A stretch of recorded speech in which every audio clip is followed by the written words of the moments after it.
Here we have a Mercedes V-Class, and we installed an integrated CarPlay system.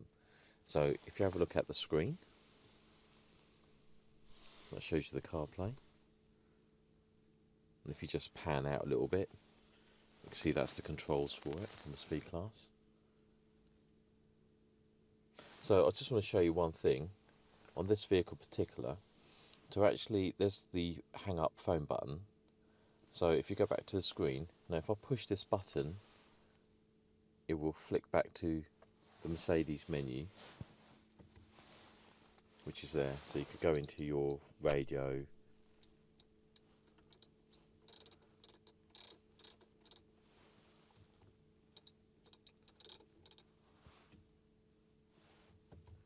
so you go into radio, put the volume down. But with the CarPlay, you have to go into the auxiliary to actually get the audio.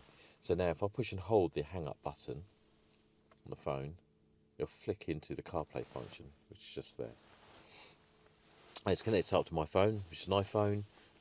It's doing it wirelessly, so it's not connected up to any USB. So there's a wireless interaction to it, and you have all the functions that you ordinarily would do with CarPlay. So that's Google Mapping, so it gives you Google Maps, and you just use the factory system there just to scroll and navigate around, as you can see.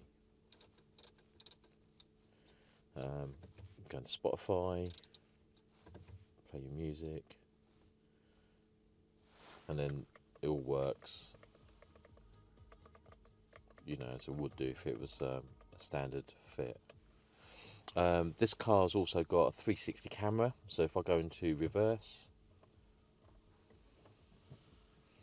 it flicks over to the 360 camera, and then if you come out of reverse, it just goes straight back into the CarPlay.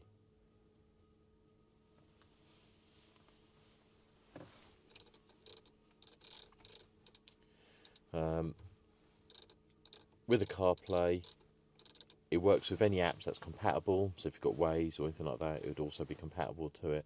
Some people use radio apps to get DAB radio, which is great if you haven't got DAB already built into it. And also is Android Auto compatible.